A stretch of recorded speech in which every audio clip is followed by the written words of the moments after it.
help on it, Norm. Help, help, help. Stucky!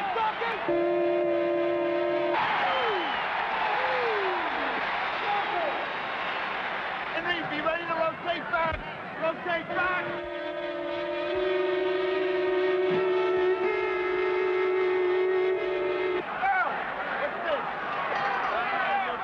Cut, Phil. That's his motion, Phil.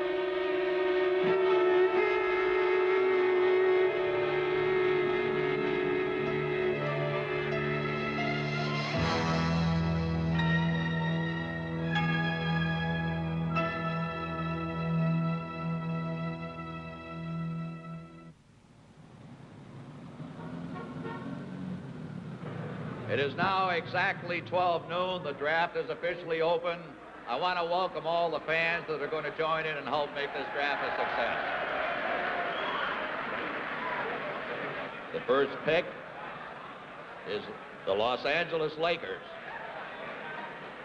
The Los Angeles Lakers select Earvin Magic Johnson, Michigan State, 6'8", 200 pounds.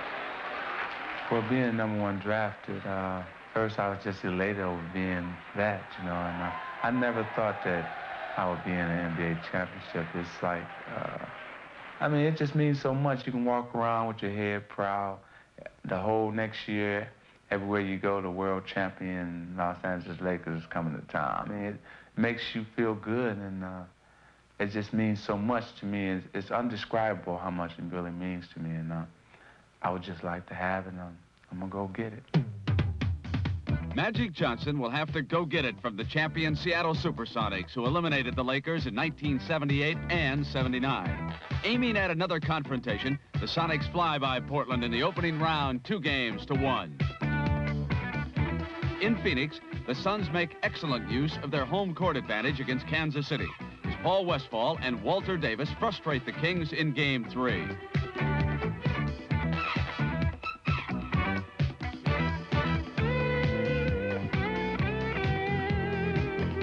The Lakers are revved up to meet the challenge from Phoenix. The awesome talents of Kareem Abdul-Jabbar are overpowering as the Lakers close out the Suns. While the main man's scoring spree delights the Forum fans, Phoenix coach John McLeod is not of a mood to share the Lakers' glee.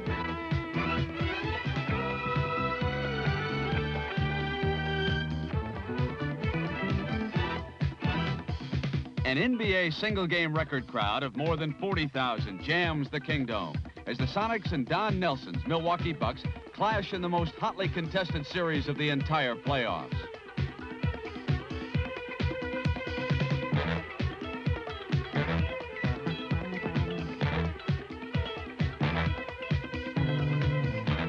Lenny Wilkins and his champions stage a gutty comeback to turn a 3-2 deficit into a 7-game triumph. The Western Conference Final is the inevitable matchup with the favored Lakers and the reigning title holders. Los Angeles coach Paul Westhead calls for defense and a running game. The Lakers respond. Lenny Wilkins and the Seattle Sonics will not repeat their heroics of 1 year ago. The Lakers win the West 4-1.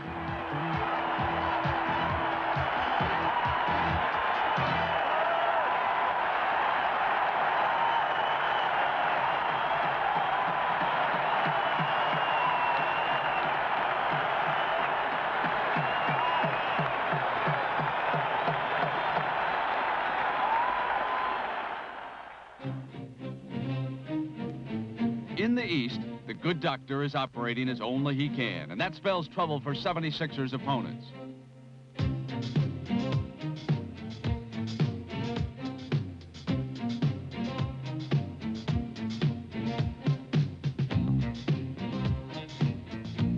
Dick Motta and his Bullets were the champs in '78, finalists in '79. Now they're gone in 2 games. The San Antonio Spurs have scoring machine George Gervin primed to outrun Houston. The Iceman pops for 44 points in Game 2. But the Battle of Texas is captured by the balanced Rockets attack 2-1. The NBA's Rookie of the Year, Larry Bird, made this a turnaround season in Boston. The Celtics compiled the best record in the league, and experts are predicting a Boston-Los Angeles final. Coach Bill Fitch has the Big Green finely tuned, and the Houston Rockets are blown out in 4 straight.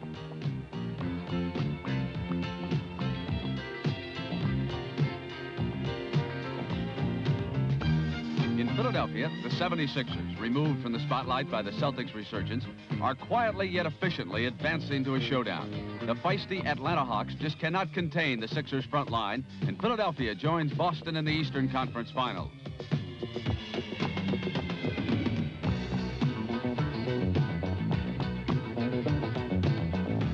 It's the Birdman and his high-flying Celtics against the 76ers, cast in the unfamiliar role of the underdog.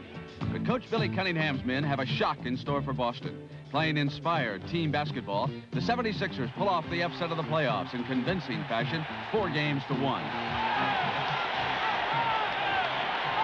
It'll be the Philadelphia 76ers against the Los Angeles Lakers for the NBA championship. A surprise? Not to Billy Cunningham.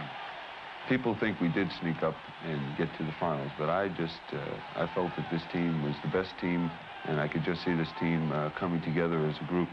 And we have just one objective as a team, and that's to win a championship, and individual goals have been put to the side. Since 1977, it's occurred to me that it's very stupid to go to the finals and lose. So this year, you know, we're here. We want to win. I want to win very, very badly. And I agree with the international way of thinking that it is the most coveted prize that a basketball player can receive, and I'd like to receive it. Welcome to the land of movie stars, sunshine, and air that's clearly visible for the opening of the 1980 Championship Series.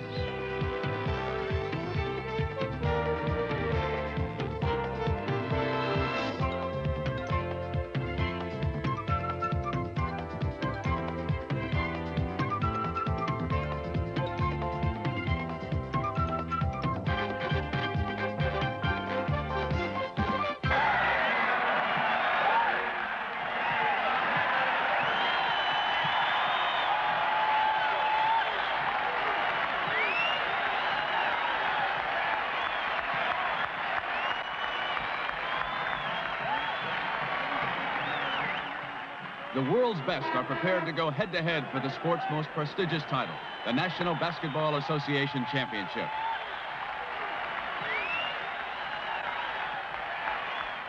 The 76ers sprint out of the starting gate on the opening tap as Caldwell Jones and Darryl Dawkins team up for a Dawkins dunk.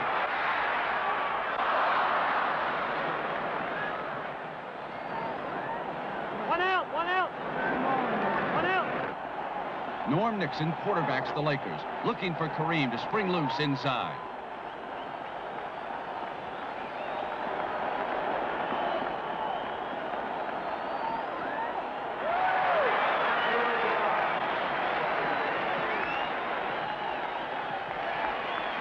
Lionel Hollins, a key addition for the Sixers after Doug Collins was injured, joins forces with Maurice Cheeks for a lightning-quick backcourt tandem.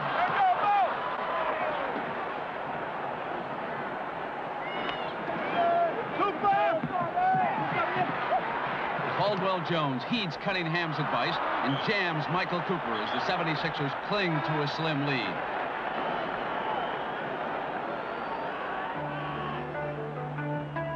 The muscle of Jones and Dawkins has denied Kareem the ball, but now the big guy suddenly sheds his defenders and goes into the role that Sixers coach Billy Cunningham dreads. The view from the opposing bench is devastating, and Cunningham tells it exactly like it is. Kareem is the most dominant force in the game of basketball right now. He's just playing inspired basketball. We have come to the conclusion that we're just not going to be able to contain him.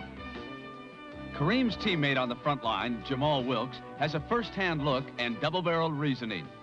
The man, is rightfully the most valuable player of the NBA. Especially right now, he seems to be so motivated that although it's still a pro game, it's more of a college flavor to it. Kareem's Game 1 performance is typical. 33 points, 5 assists, 6 block shots, and 14 rebounds. A one-man demolition crew. Timeout.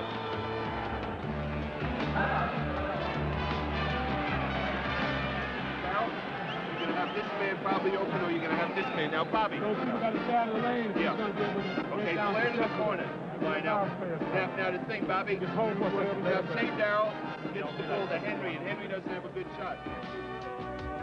Whenever the Sixers threaten, Kareem shuts them off with an effort that Magic Johnson has come to expect and appreciate. Well, when it's money time, when it's winning time, we do go to Kareem. I don't think it's a better man that had the pressure on him and be put in the situation than Kareem, because 90% of the time he's going to come through with a basket. Kareem comes through time and again, just like Magic said he would. And the Lakers wrap up game one with a well-earned 7-point victory.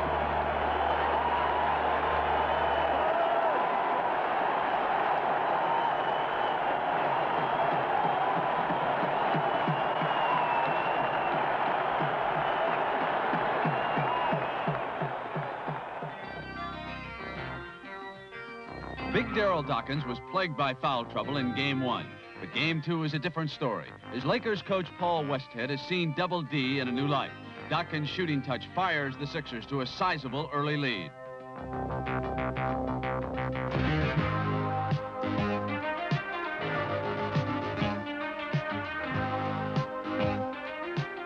The 76ers can do no wrong as they extend a 16-point margin up to 23 midway through the third quarter.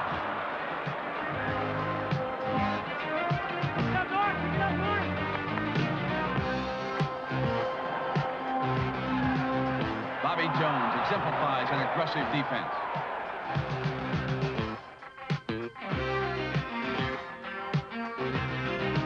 Daryl Dawkins triggers an explosive offense with 25 points.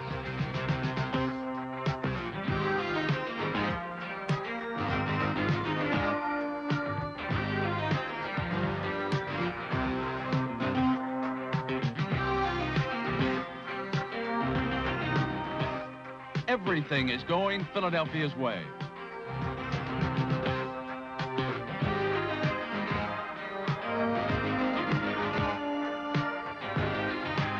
Dr. J, Julius Erving, keeps a hand in things, and the Sixers are in control with only 12 minutes remaining. Okay, all right. You know what I mean? Because he's standing facing Kareem. If you go behind him, I can give you a nice one toward the hoop. Next time down, let's go one out, forward center, Jimmy to Kareem, Magic running, so you got EJ rolling down in the lane. We get this. It's going to be Jimmy passing to you. Magic's already down. You got Silkai and Norman here. When he passes it, Magic's back cutting, then they're splitting. Okay, we're going one out, forward center direct. Run now. On the board. Run. Good job. Doing it on the board.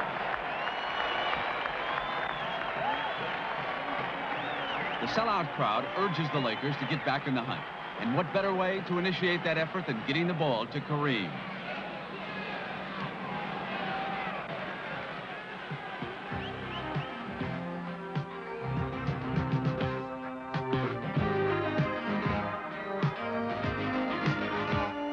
Norm Nixon misses, but extraordinary second effort by Jamal Wilkes gives Los Angeles hope.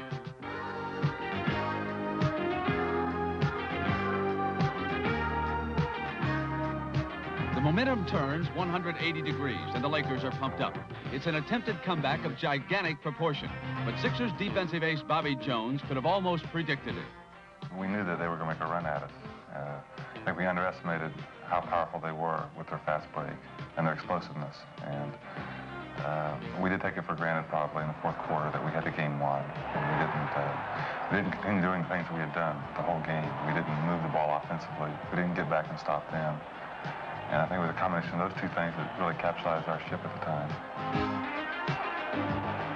The huge lead shrinks to a single point with half a minute to go. The Forum is pandemonium personified. Billy Cunningham is in Nightmare Alley. Paul Westhead is living a dream. But Bobby Jones shoots over Michael Cooper and saves the game for Philadelphia. The 76ers survive. Billy Cunningham can breathe again and travel back to Philadelphia with the championship series knotted at 1 game apiece.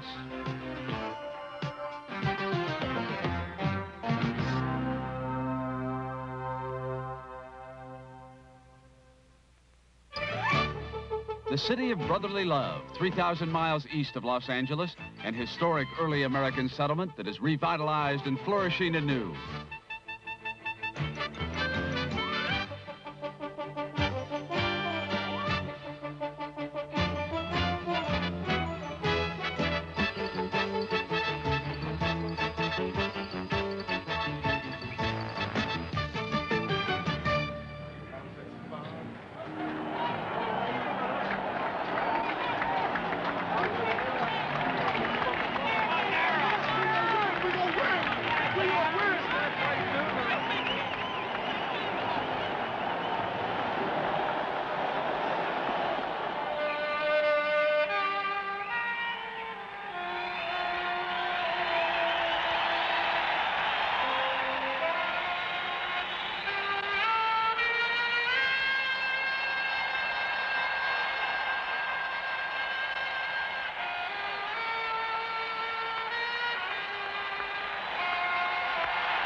The Spectrum fans' response to the national anthem will be their most positive reaction for the day. The Lakers' late rally from Game 2 spills over into the beginning of Game 3. Kareem Abdul-Jabbar and Jamal Wilkes open up in high gear, and the Sixers are down by 8 points after just 3 minutes and 6 seconds of action.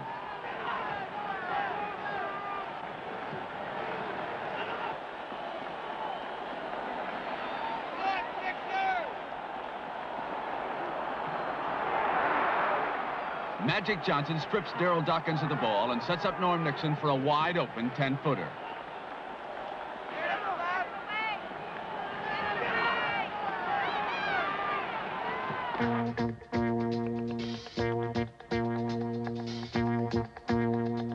Even Sixers baskets aren't what they appear to be, as Caldwell Jones is hit with offensive interference.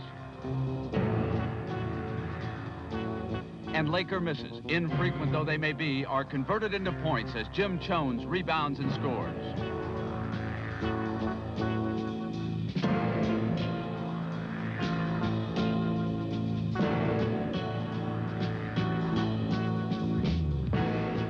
Murphy's Law is striking Philadelphia. Everything that can go wrong does go wrong.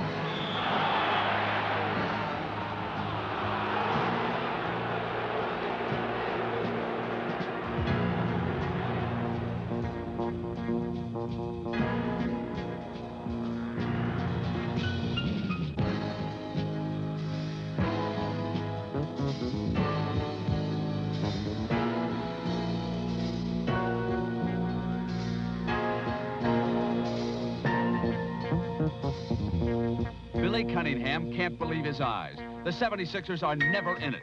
After erasing the Lakers' home court advantage with a four-run victory in the second game, the Sixers come out flat, and the Lakers reclaim it immediately.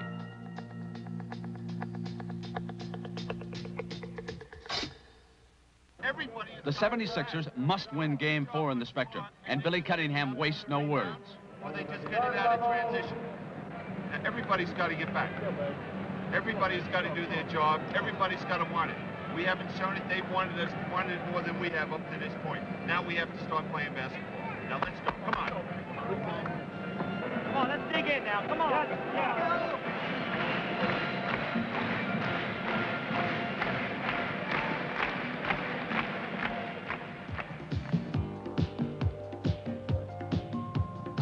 A nip-and-tuck first half has the Lakers on top by 2 points, and the lead continues to seesaw back and forth in the second half. Dawkins makes a super block on Abdul-Jabbar, and Mo Cheeks capitalizes, driving the length of the floor.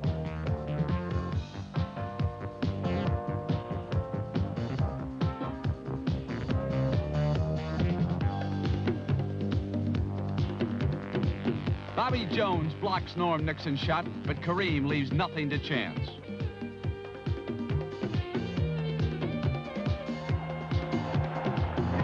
Put your goggles back on.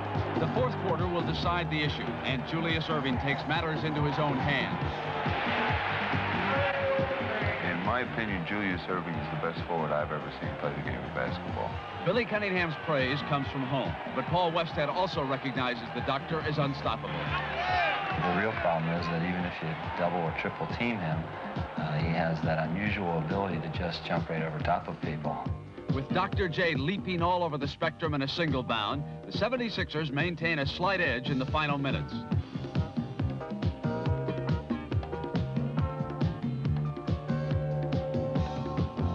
Everyone loves to watch the doctor in full flight, but to Magic Johnson, that can represent a true test of concentration. Sometimes you get caught watching him, you know, and I have to smack myself in the face sometimes and say, quit watching him, you got to play against him. Magic keeps the Lakers close, but Dr. J retaliates with one of his "you've got to see it to believe it" moves. Bobby Jones, who's seen it all, knows Dr. J's team value. To have Julius on the court is just a real confidence booster for our team, to know we can go to him at any time, and just to know that things are going to be right because Julius is around.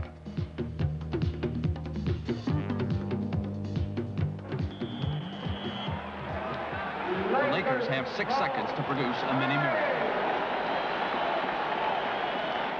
Coming high to the ball. Silk fanning out to the three-point area. Nice and wide. comes in here to you, Coop. Look to kick it back to Magic. All right? You got plenty of time. So we're shooting the 3. Any more timeout? No, we don't have no more.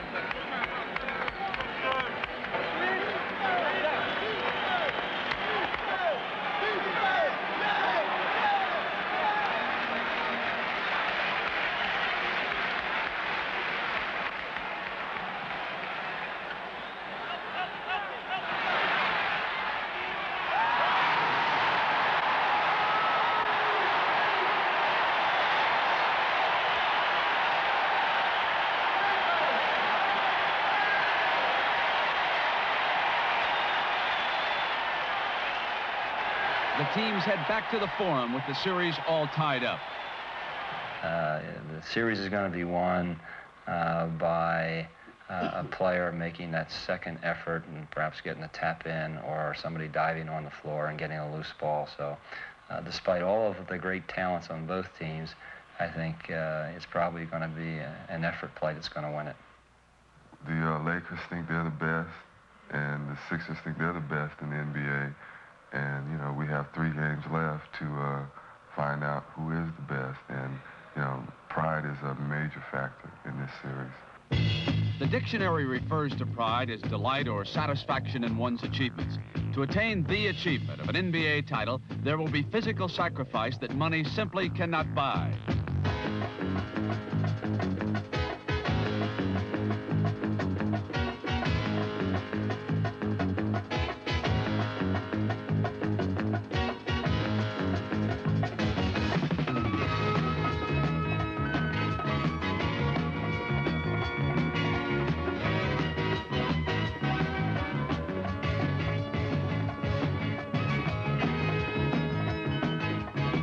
Big men dominate the pivotal game. Dawkins provides a slight first-half advantage. Abdul-Jabbar carries the Lakers back to a tie. Kareem is on a tear, gives the Lakers a 2-point lead, but sustains an ankle injury on the play. With 4 minutes still to play in the third quarter, Kareem is helped off the floor.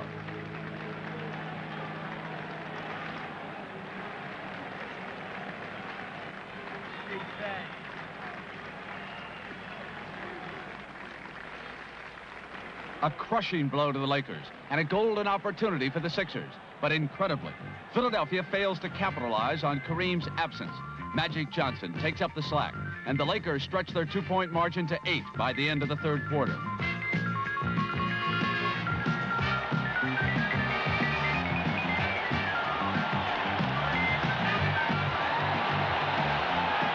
Kareem returns to the court with a heavily taped left ankle and is immediately inserted into the lineup for the fourth quarter. The big guy registers 6 quick points, and the Los Angeles lead grows to an even dozen. Dr. J will not surrender. Julius takes command of the 76ers offense. In a gallant one-man show, the Doctor scores 16 points in just under 8 minutes. The NBA team title may be on the line, but the final quarter of Game 5 is a personal duel between Dr. J and Kareem.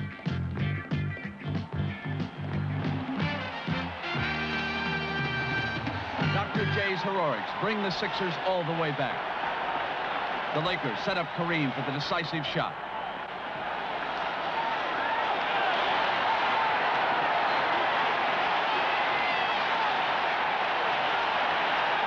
Kareem's 40 points win it for the Lakers, but he pays the price. His ankle is severely sprained, and he does not make the trip to Philadelphia. 6'8" rookie Magic Johnson lines up to take the center jump.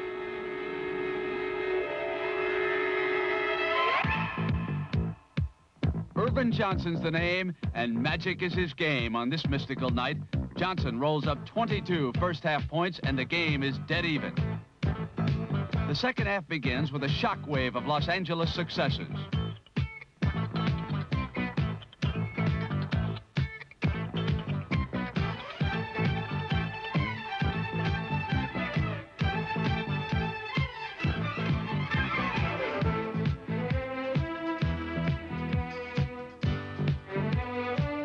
Even without Kareem, the Lakers are dominating the Sixers off the boards, fast breaking with a vengeance and making it look easy. The first 14 points of the third quarter are all on the Los Angeles side of the scoreboard.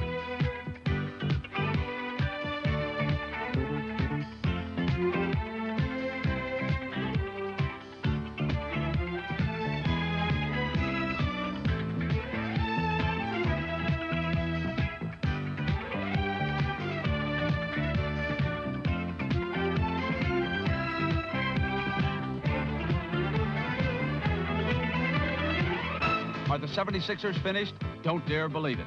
The Lakers' spurt has Philadelphia on the ropes, but they fight back to close the gap.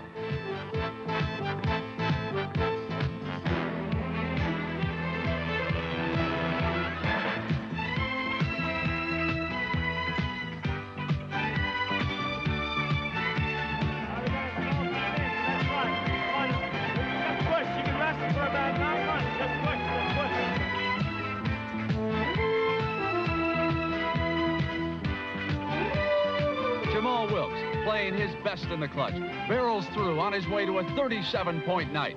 Johnson double pumps his way to a magical total of 42 points, and the Lakers can pop the champagne.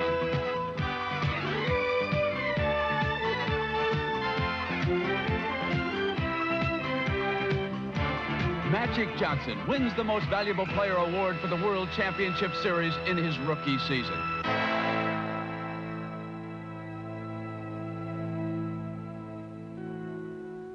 The Lakers win Game 6 minus Kareem, and the method is pure Hollywood. The Los Angeles Lakers are the champions of basketball.